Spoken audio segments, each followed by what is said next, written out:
1, 2, 3. What's up, everyone? Thanks for joining us on this Wednesday afternoon. Welcome to the Tea Time Podcast, where you don't necessarily need a drink, but grab yourself some.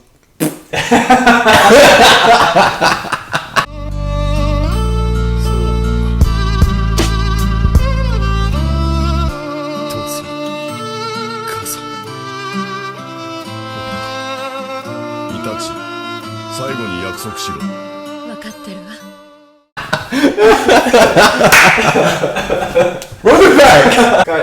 Cut! Take 2. On 3. 1, 2, 3. What's up, everyone? Thanks for joining us on this Wednesday afternoon. Welcome to the Tea Time Podcast, where you don't necessarily need some tea, but grab yourself a drink and join us on today's talk, which is success. What's up, Lucas? Not much, man. How you doing? I'm doing great, you know? Yeah? I'm doing great, just That's like good. Successes. Ooh, successes. Tell me about some successes. You had recent successes this past week? Tell me about them. This past week, I think my greatest successes were my side hustles. I've, recently started trying to make extra cash. So I think my greatest successes are, putting myself to that task and accomplishing them. Yeah. Also, I've been trying to talk to my brothers a little bit more so that they can pave their own way. And be successful themselves. So maybe even earlier. Yeah. And more successful than me at this, in a respective age that they are, regardless.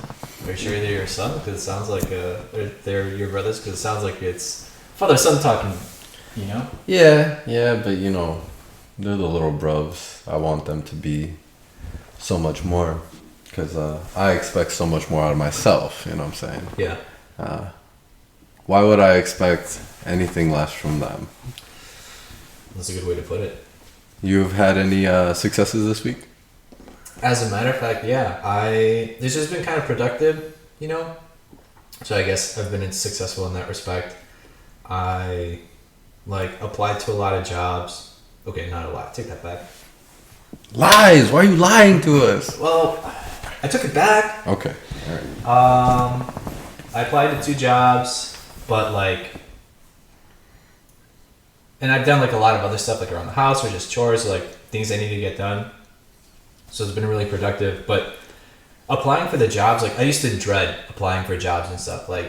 Writing cover letters used to take writing one cover letter used to take me hours and hours, even though I just copy and pasted basically the same thing. I just took out a middle paragraph. That was 6 sentences I had to change per application, but it just took me so long. And then last week I was applying to a job, and all of a sudden just something flipped. I was like, okay, dude, this isn't working for me. I've been here way too fucking long. I need to do something different. And so I just looked up a couple of different examples of cover letters and some samples. The whole game changed. I was like, all right. And it just started flowing. And I got one done, sent it in. I was like, yeah, this was really cool. Mm-hmm. Sent in another 2 applications this week. So I'm just I'm feeling myself, right? And on top of that, the jobs I'm applying for, I'm qualified enough to do them, right? And so it's, regardless of if I don't get them, because I was thinking about it today, I'm like, okay, I'm applying for these jobs, and I'm feeling excited, I'm feeling the energy applying, but if I, don't get an offer, is my motivation and my energy going to go down? And part of me came to the realization that, it comes with, you have to know what to expect, right? And if I'm applying for a job that maybe I don't have enough years of, I meet all the qualifications, but I just don't have the years of experience you're looking for, then, I need to be conscious that that's a factor against me, right? And I need to do something else to overcome that, but, there's only so much I can do. And so that just, made me realize that no, my motivation and energy aren't going to go down, because I'm shooting my shot regardless, 1, but 2, I'm, applying for stuff that I'm qualified for. And maybe if I apply for a job and don't get it, that I'm overqualified for, maybe I'm going to be kind of like bummed, but not because I didn't get it, but it's just like, Why? Yeah, like why wasn't I why didn't you? Why wasn't I the candidate that they moved forward with? Yeah. But at the same time, I don't want to really apply to a lot of jobs that I am overqualified for because I'm looking for growth. And so I'd rather be underqualified for a position, and then because that means it's a higher position, right? And it provides me room for growth and expansion to like rise up, right? Yeah. Plus I'll be like in a higher income bracket. Yeah. Versus like being overqualified for something and not making as much as I would like to be making. Mm-hmm. So I guess you could consider those successes, and like there's just been like a change in mentality and motivation that I don't know why, but like I just got a sudden wave of this week. So cool. I'm riding it. I'm happy for you. Yeah. It's interesting you say that because recently I was listening to another podcast talking about like, similar to success, but like, what you can do to improve your lifestyle, what you can do to improve your life in general, wealth, and more aspects than one in your life. And something that, I've heard touched on in other references rather than just like a podcast in general, but it's if you're in a room full of people, if you're the smartest person in the room, then you're in the wrong fucking room. Like what are you really achieving there? Yeah, you're not achieving anything. And it's a good thing that you brought up, you'd rather be underqualified for a position rather than overqualified, because it puts you in a position to try to become the people that you are surrounded by. Yeah. You know what I'm saying? Exactly. So kind of brings it to my first question for you. Like, do you need to surround yourself with people? Is that a necessary step to becoming successful? I think there's like a big barrier between people taking the risk to be to be the least smartest person in the room versus being the smartest person in the room. Yeah. And the power dynamic between that, like you said, you get the opportunity to become something more if you're the least, qualified. But if you're the most qualified, maybe overly qualified, I do believe there's still benefits to that. You know what I'm saying? You may ride perks from that. But in both senses, I do believe they're large successes, What do you feel about that? Me personally, or like in general in terms of success? I guess in general. In general, I saw there's this quote, and I'm happy I came across it and like thought of it today. It was in a different context, but the quote goes something like, "You are the company you keep." Yeah. And or like there's another one similar to that where birds of the same feather fly together, right? And some examples people are giving, like if you surround yourself with trash, then you're going to start smelling like it too, right? And that's how people are going to perceive you. Yeah.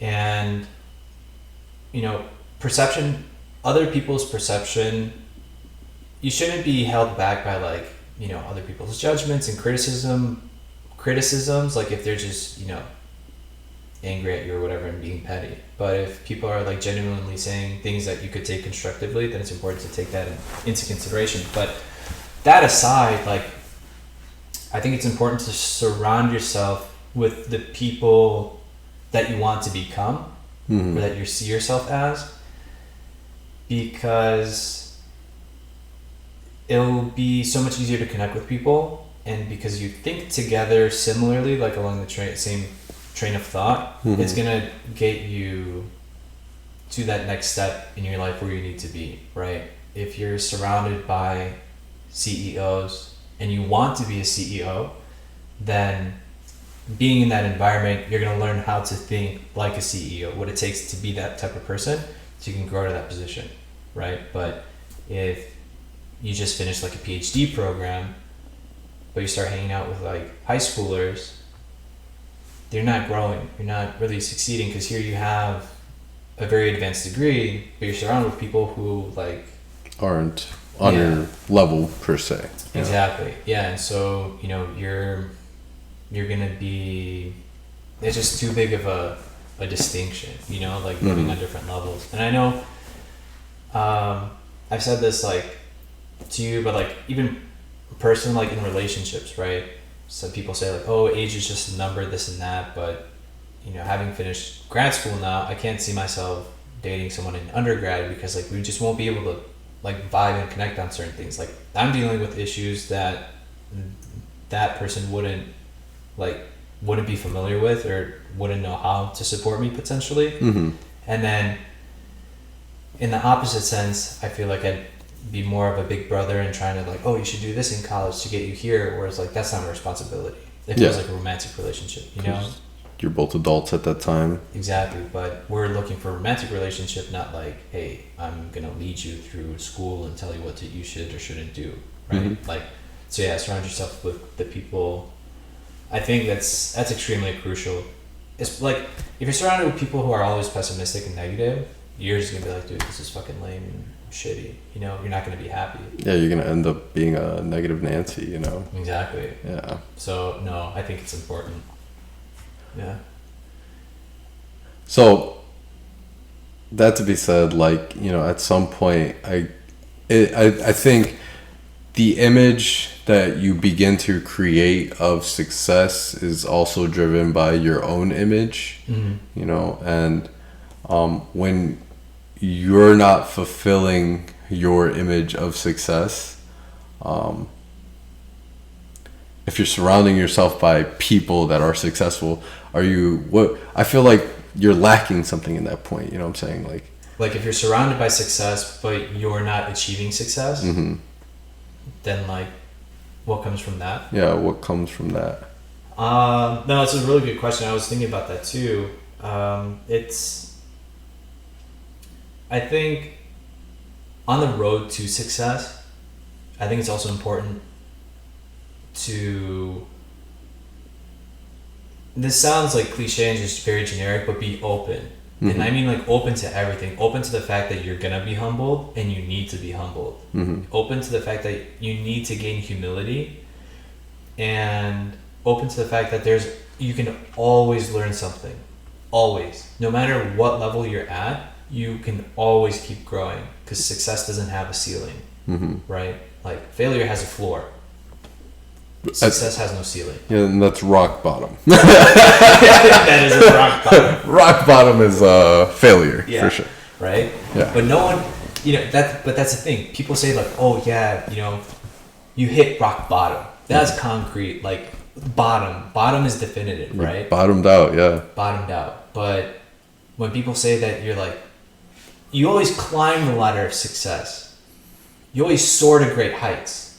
But those aren't very, in my mind, objective terms, because it's not like you've topped the ladder of success. No, you're climbing, right? You soar to great heights, but it doesn't mean you can't soar to higher heights, right?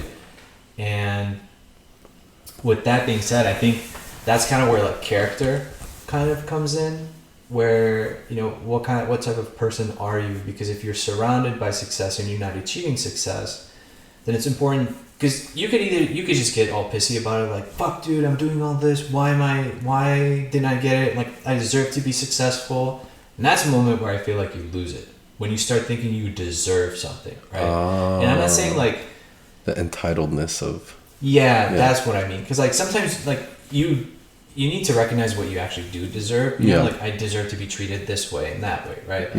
I deserve whatever, right?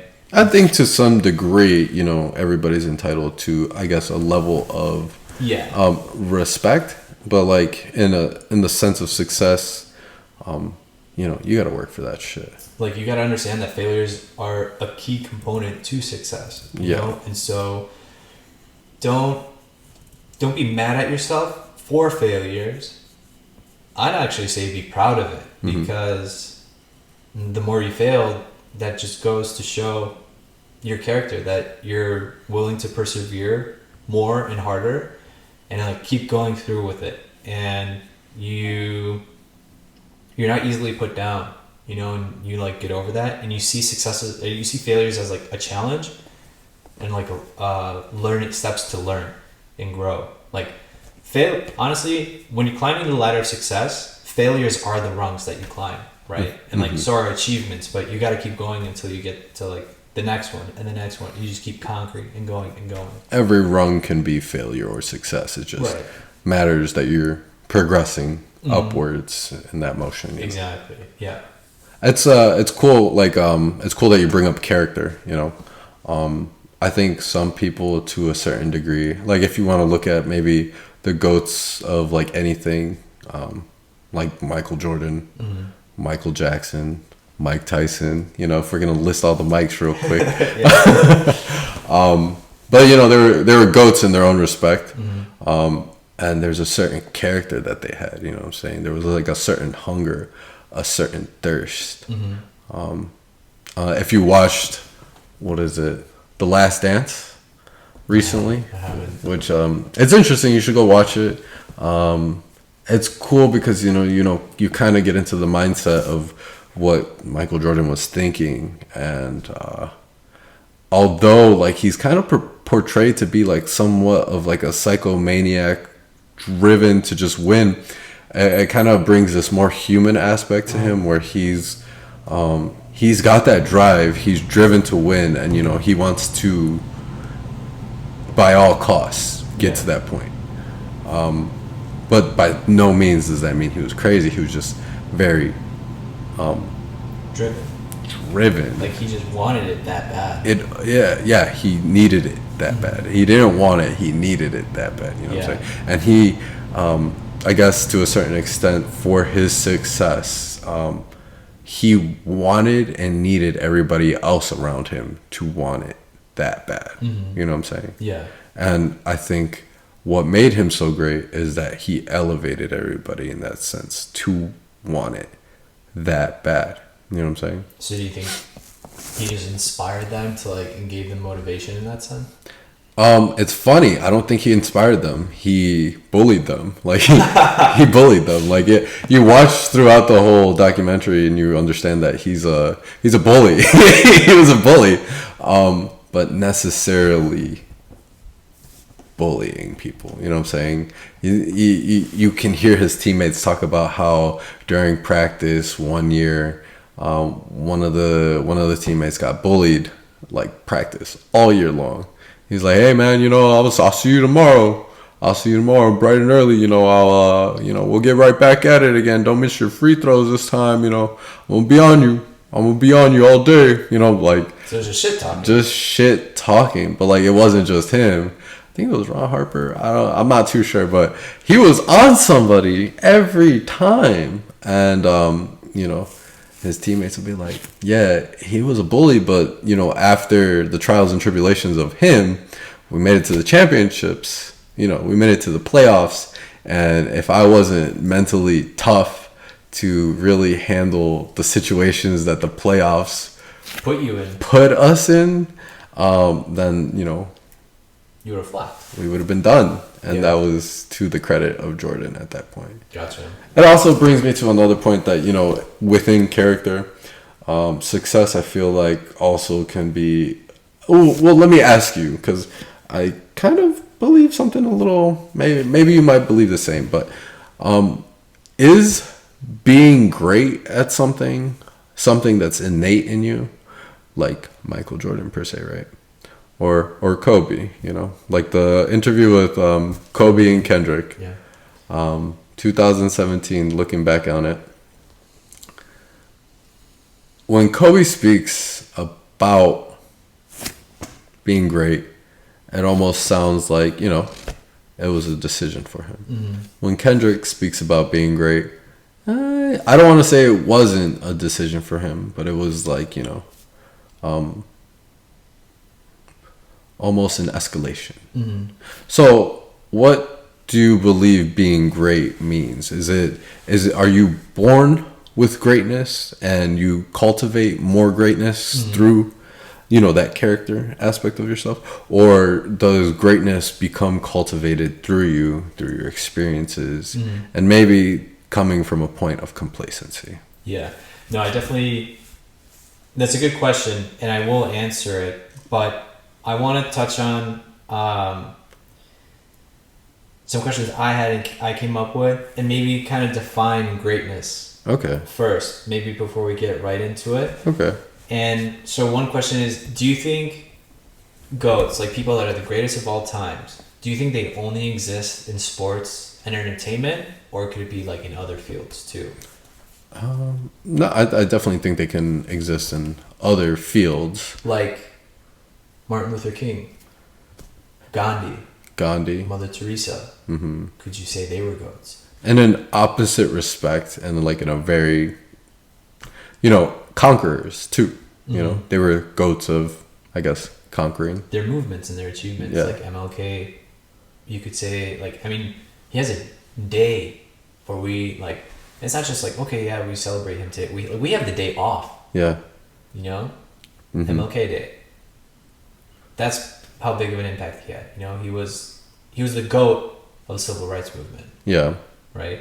Mm-hmm. So you would agree that, like, GOATs come in different shapes and forms. Yeah. And so then it kind of goes back to what you just asked, like,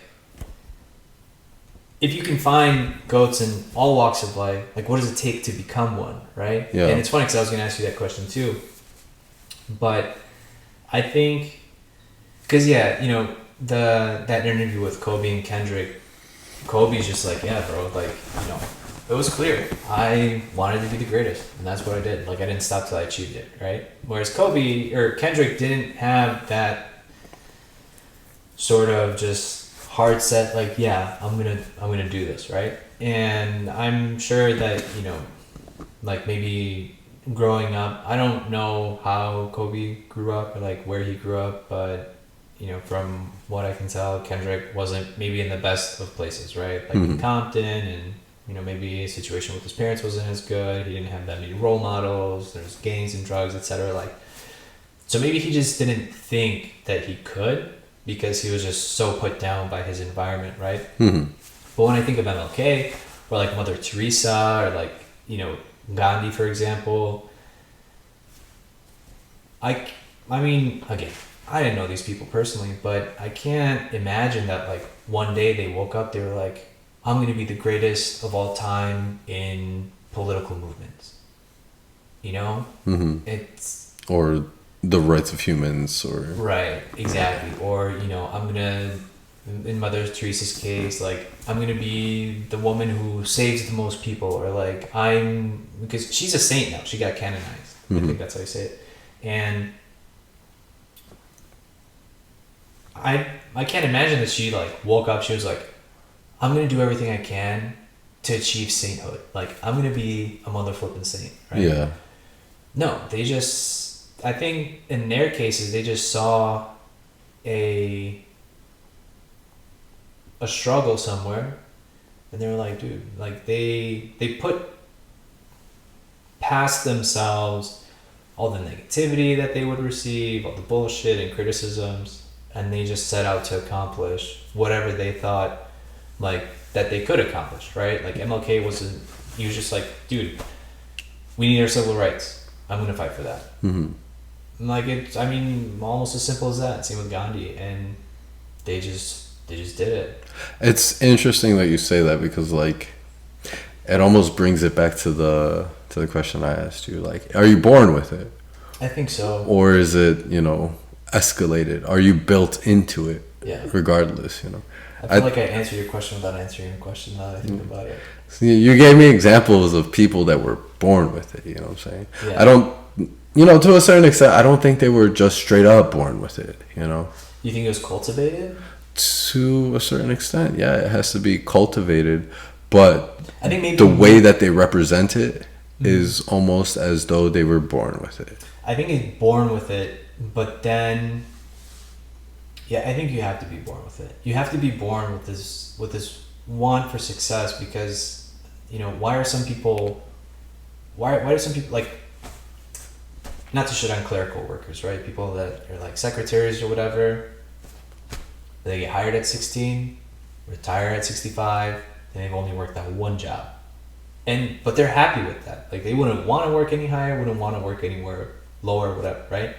They weren't born with it. They were just happy with that. And I think people that want success, I think that they don't even, it's not necessarily even probably like a conscious thing where they're like, dude, I have to be the greatest. I have to do this. Like, I feel like you just know somewhere deep within you, there's just like this feeling that, you know, you don't stop.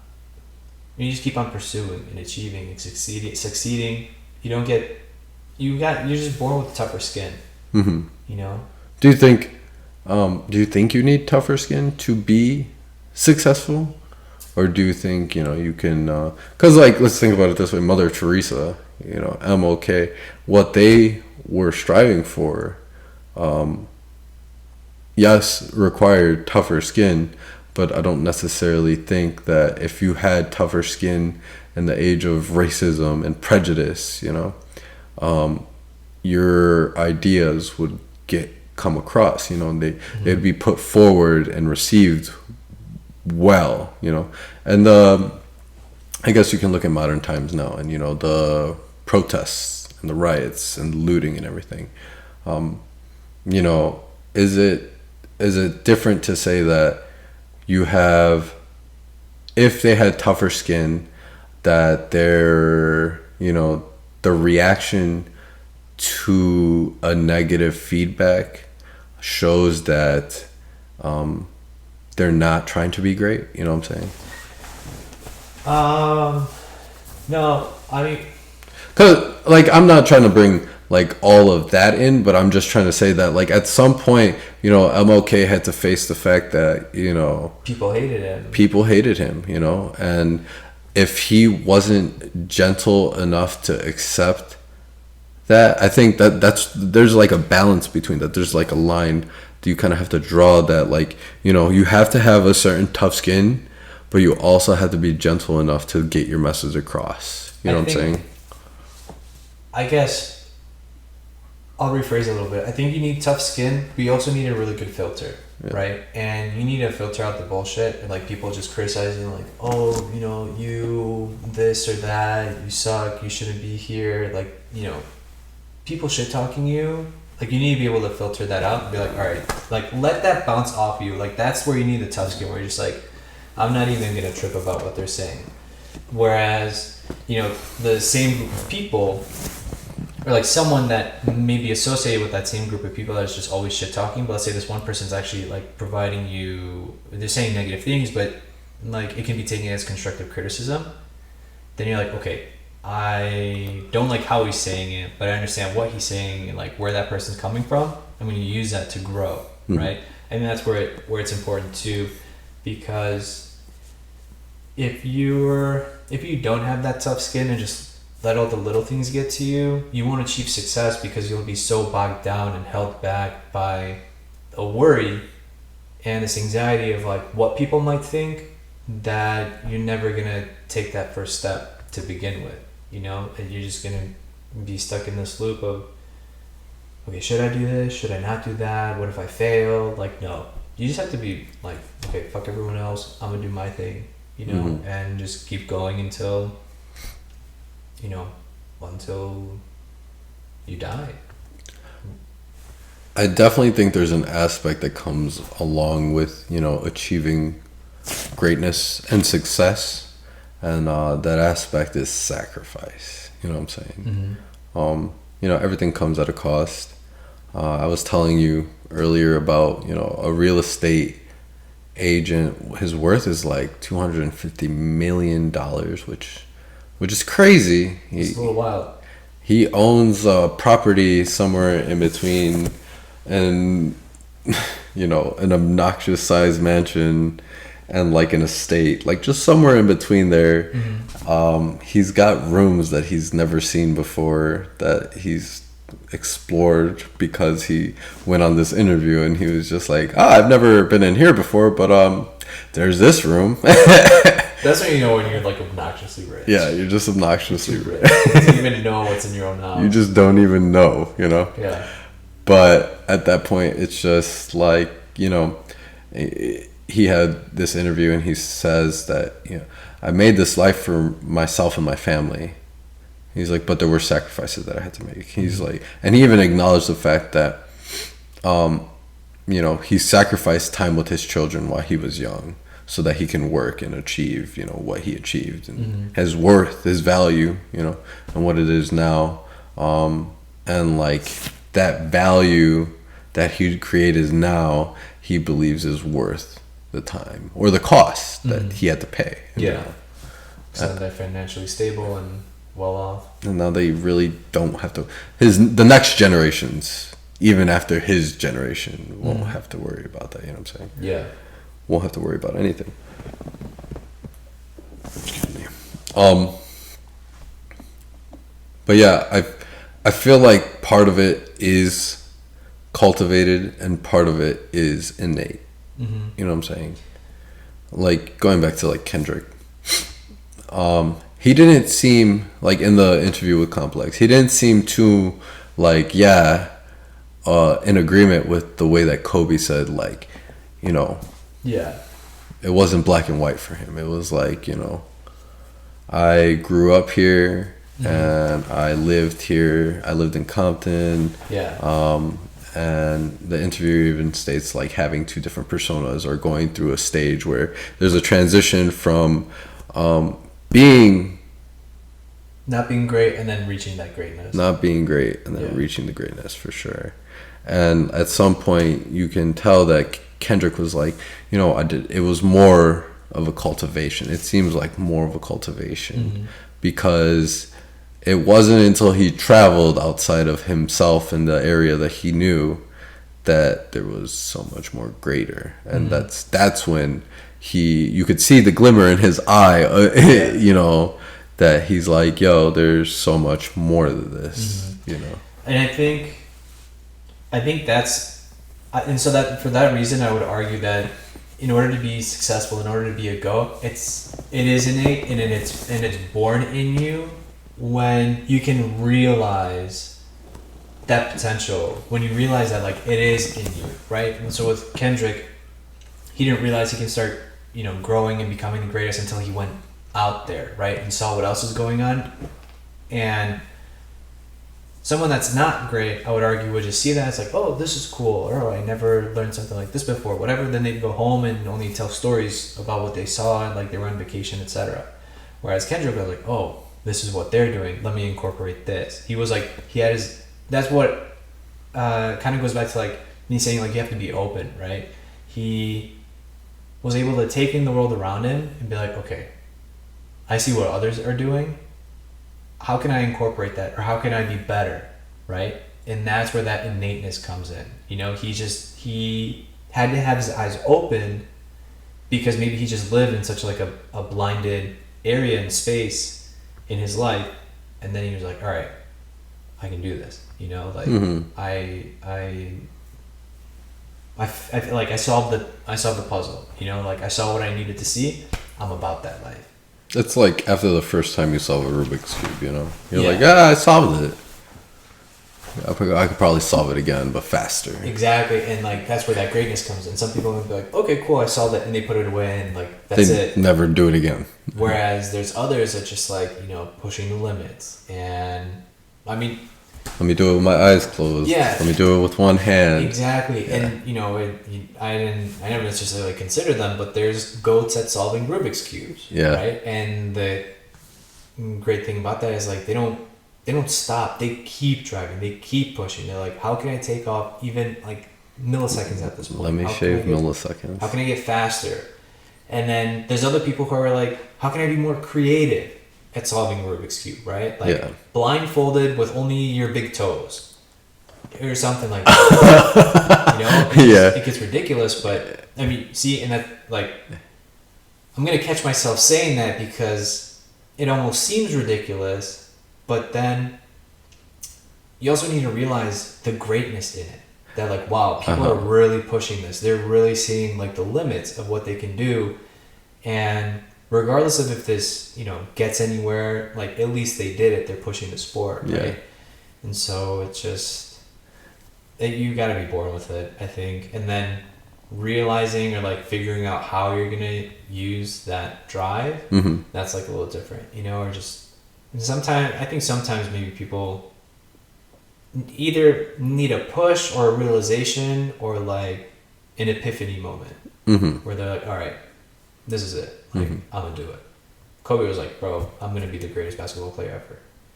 Kendrick was like, whatever, complacent, this and that. And he's like, oh shit, okay.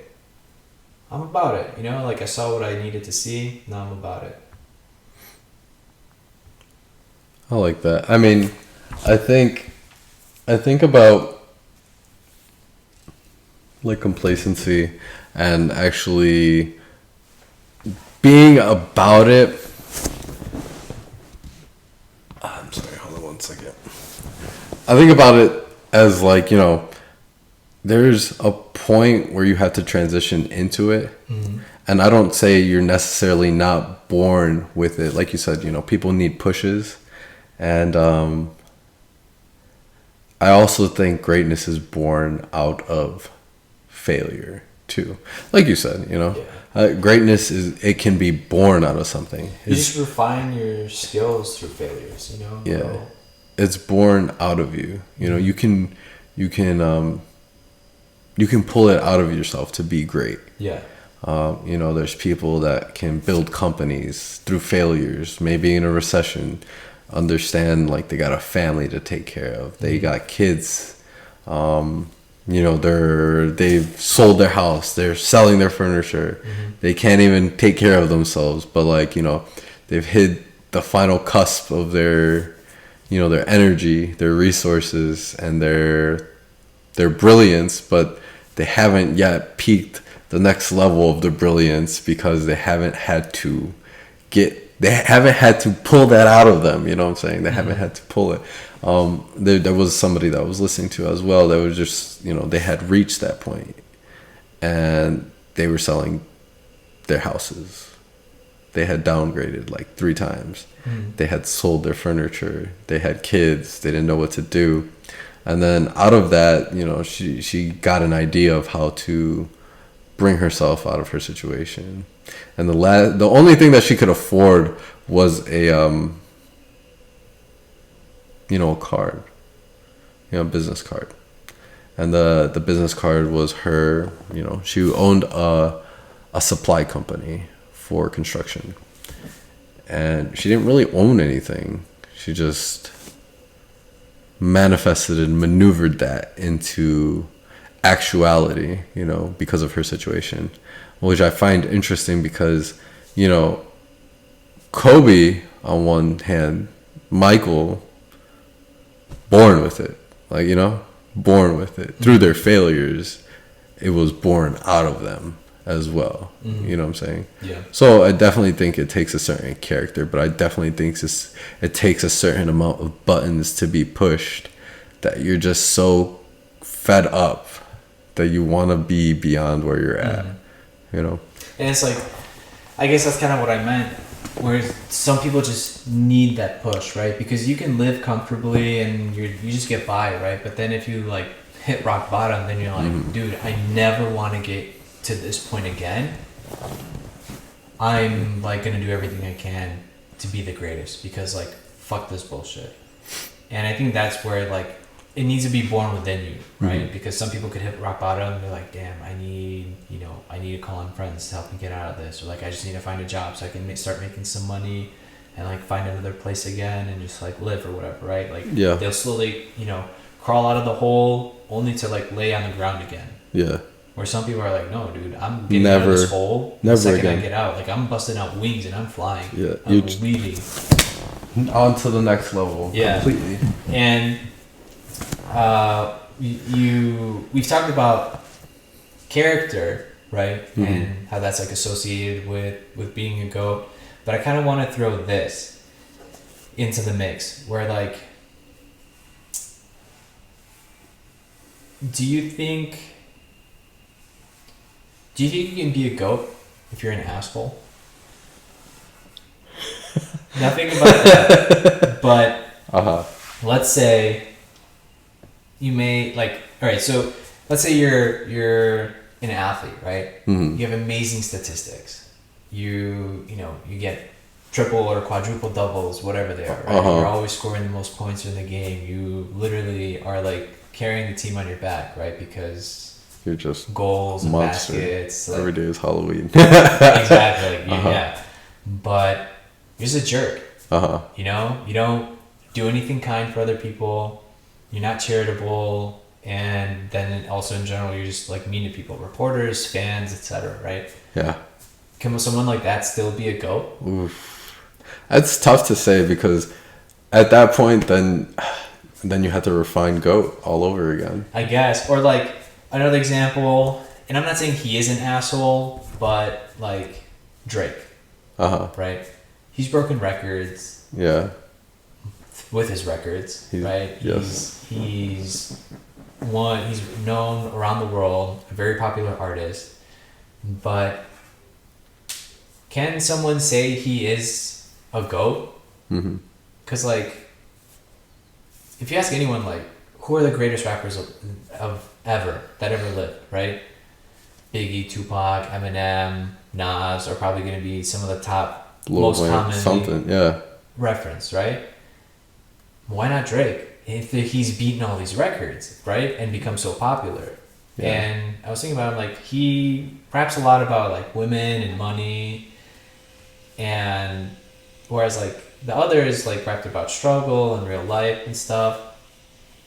And maybe this is too big of a comparison, but like Bill Gates, for example, right? Yeah, He's created Microsoft. He's wealthier than Drake. He is huge, but I would consider him a GOAT because he helped revolutionize technology. But he's also very charitable. He does a lot for charities and like does a lot in Africa. Mm-hmm. He created the Giving Pledge, where it just encourages like the wealthiest people in the world to donate their money to like charities after they pass or die or whatever, right?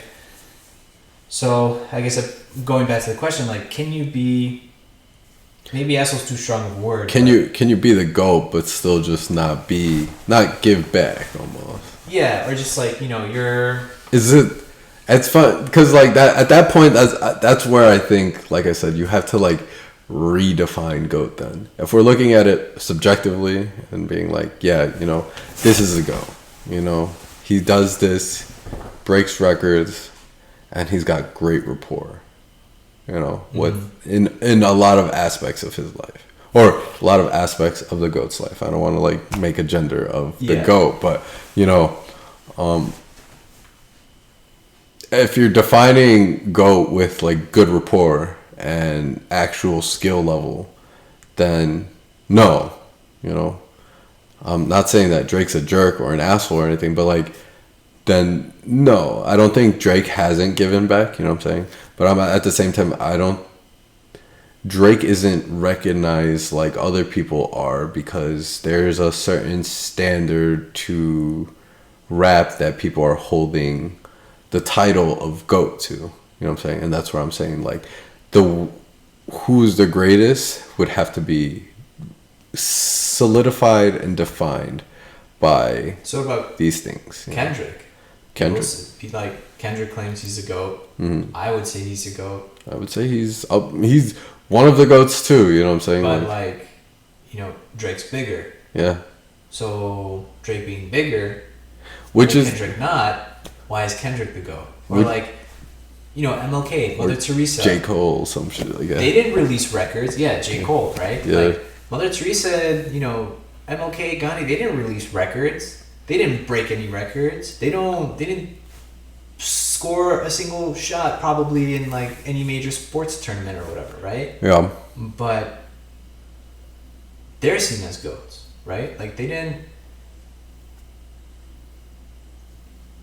There was nothing very particular to define to like for somebody that would follow them in their very same footsteps to be like, oh well, I did more than Gandhi, like I helped more people than Gandhi, you know what I'm saying?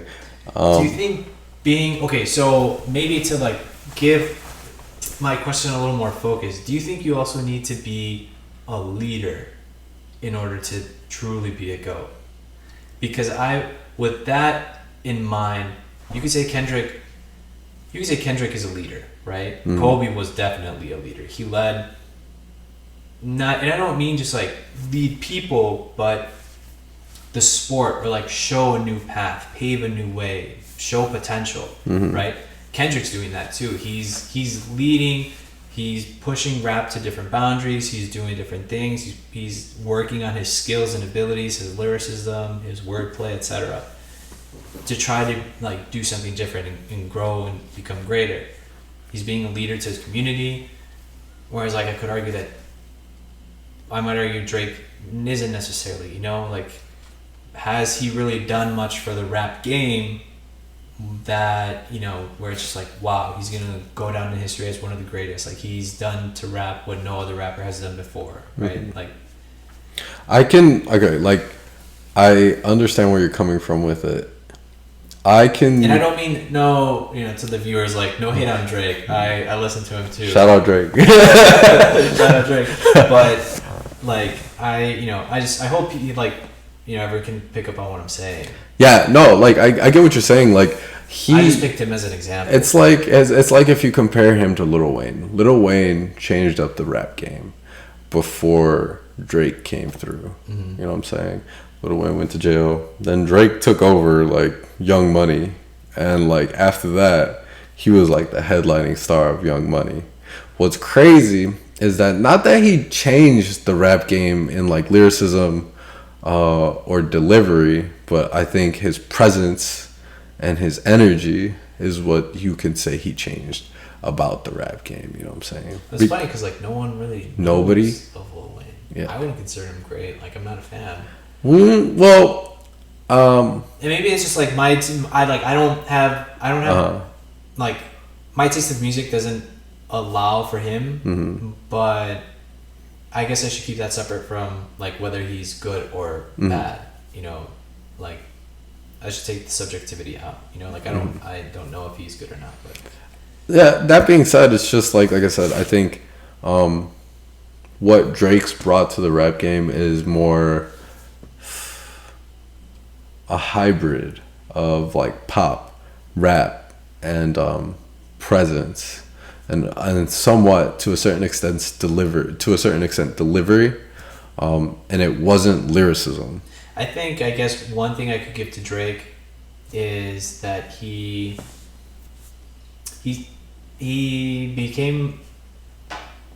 raps like about emotional things in terms of relationships with women, where, you know, they didn't go well, like Take Care, for example, right? Like Marvin's Room. Yeah, you know? And so I don't know of many other rappers that, like, around that era that rapped about similar things. Like, now we're seeing a lot of like sad rap come out and stuff. Like, that's true. There's a lot of like, yeah, like, it's sad boy rappers out here. Yeah, you know? But that wasn't as popular back then. Yeah, but now it's like big. Like, I'm not saying maybe Drake started that or not, but maybe in that sense he revolutionized it. Like, it was okay to be a sad boy and rap at the same time. You know what I'm saying? Would you consider him as like? But no one, like, people just saw him as being light skinned. I think that's the wrong. Like, why should the lightness or darkness of your skin have anything to do with that? Yeah, no, I know what you're saying. But like, they were like, oh, he's just being a light skinned dude. Yeah. Or just. And not a sad rapper, because he wasn't a sad rapper. He was just being light skinned. Yeah. No, that's real though. I feel like it's different. You know what I'm saying? It's different in the sense that when you define GOAT, if you're looking at it as like breaking records, because you look at basketball, right? People always compare Kobe and Jordan, you know, or you know, how the Warriors, what team would be better, the Warriors or the Bulls, like the 96 Bulls versus the Warriors in what, like 2017, something of the sort, you know. and it's almost like apples and oranges. It's kind of like, if you're looking at accolades, maybe like if you're saying like the Lakers with Kobe and Shaq on the team versus Michael when he had Dennis and Pippen, yeah, and everybody else on the squad, like who would win? Well, if we're gonna just straight up say accolades and presence, like time period, and who knows per se, right? But you can always be like, give the argument of time and the era, or like going back to the Bulls and the Warriors. This more so the era, if the Warriors played the Bulls, maybe the Warriors would blow out the Bulls because the Warriors can just shoot. But maybe if the Warriors were... Maybe the Bulls could beat them out because Bulls during those times... were tougher. Exactly. I was going to say the same thing. They were tougher, It was more of like street. Mm-hmm. But the accolades go to show that the Bulls would win if we're looking at it like that. You know what I'm saying?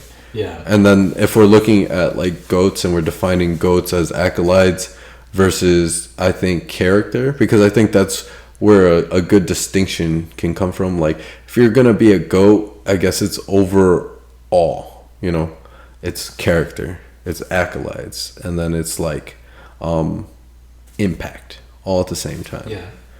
All at the same time. But if you're looking at one part of the whole, it's very hard to very much distinguish that they're the GOAT. Because like with Drake, the man beat out the Beatles.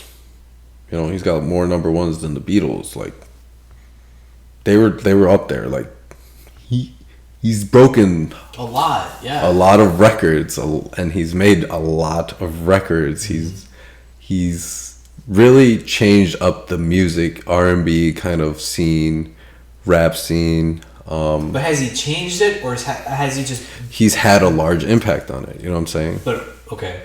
But in the sense that he's, like, recognized, but not recognized for his successes, but not his influence. Is that what you're saying? Or yeah. He's had an influence, too? I feel like I personally don't know or see, I don't recognize what kind of influence he's had, because, I grew up in that era. Like, we're growing through that era, this period of music. We've been in that era. So I don't think we can, I think we're a little bit biased to necessarily see what kind of impact, or not impact, but like the influence that he's actually legitimately had. Not enough time has passed in between now and like the actual era, Which makes sense, yeah. But I mean, if we're saying impact and accolades, he's got two of the components that I would say there's three components that you would need. Yeah. The accolades, character, and then like impact, which would be like influence almost. But I think the way he's impacted things is because of how many accolades he has. But again, his character, I think, like I said, he just fulfills two of them, and it's so far gone to be able to see how big of an impact he's made until we've really come clean from the Drake era. Yeah. You know what I'm saying? Makes sense. Now, I want to get back to that in a second, but we were talking about like who can be a GOAT, right? And like we started off with sports and music, but then we talked about like, expanding the horizons, right? To political figures or just people in the community. But then you mentioned like, and it's a comparison I hear often, that the 96 Bulls, or like the Bulls in that era as a team, like and they're held to a very high standard, right? But like every year there's a team that wins a championship, right? But why are the Bulls recognized so much and seen, or like the Golden State Warriors, right, from 2017? Why are those teams specifically being selected and used for like comparison purposes, right? Because like you can say those teams are GOATs, but like what made them the GOATs? Because again, every year somebody wins, right? A team wins. So why isn't that team the GOAT? Or like why, the team that wins in 2024, right? Why aren't they going to be seen as like the best team of all time? Like because why? they're the most recent that won, right? Most modern era kind of GOAT. Exactly. Why is it still that like, over 20 years ago that the Bulls are still seen as GOATs? Because again, it goes back to like the three aspects. It's like character, impact, and like because it had to have some, like, it has to come from something else other than just winning. Because again, like every year somebody wins. That's what I'm saying. It's like the three things that I kind of define for it. It's like character, impact, and accolades. The accolades are the things that uphold that kind of impact.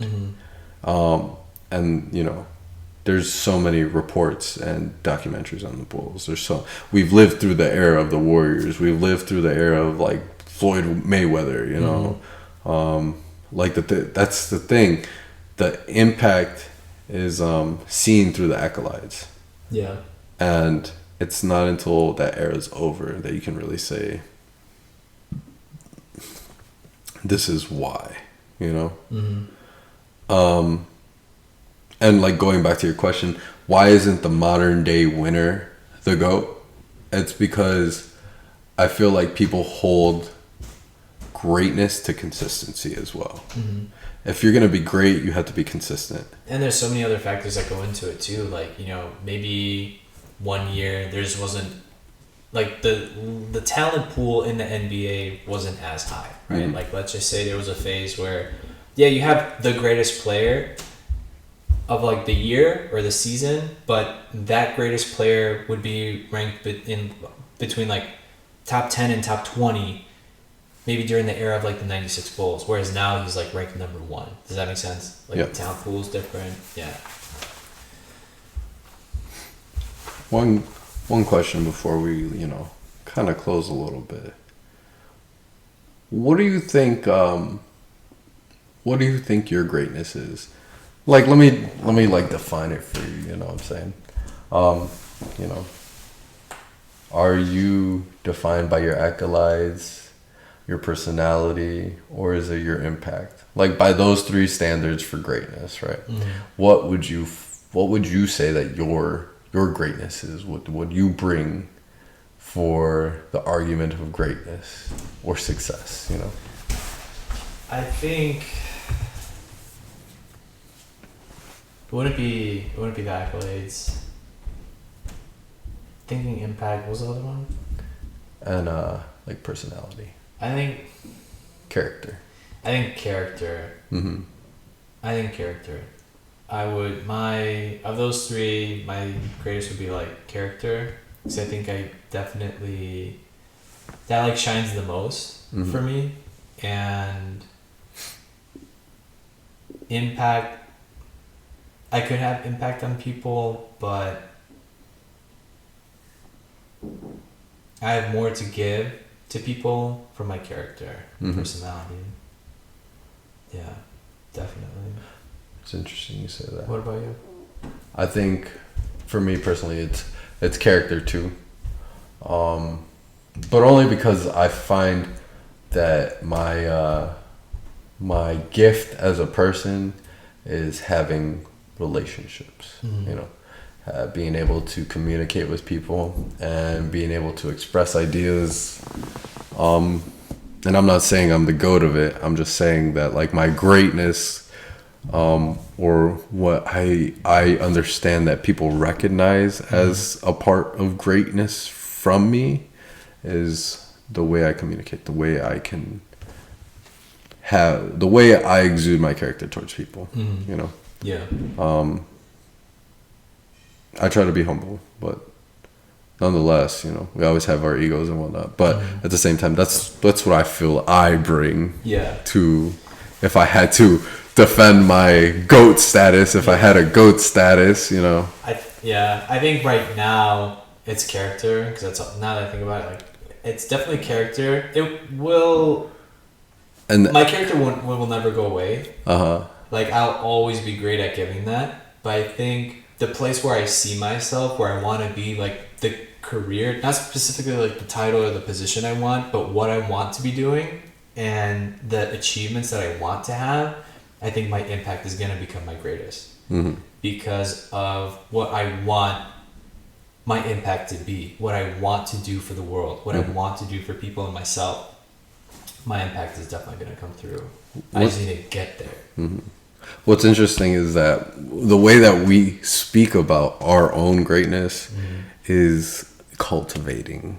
You know what I'm saying? It's a cultivation of greatness, which is it's fun. It's funny to say because I don't want to, like I said, I don't necessarily believe that you're born with it, but I think you're born with one of the aspects of it. Like, you might have an immediate impact on things. You might have great character. And you might just achieve a lot of great things. Yeah. But that doesn't necessarily mean you have all three at once. You know what I'm saying? And, like, the cultivation of all three, I feel as though turns you into the GOAT at some point. You need to be born a little different. Like, with this inner tick that's like tick, tock. You just like, you keep moving, keep working. There's something there that's like winding up and like just pushing you forward. You're like a volcano. You know? Yeah. You just waiting patiently until you just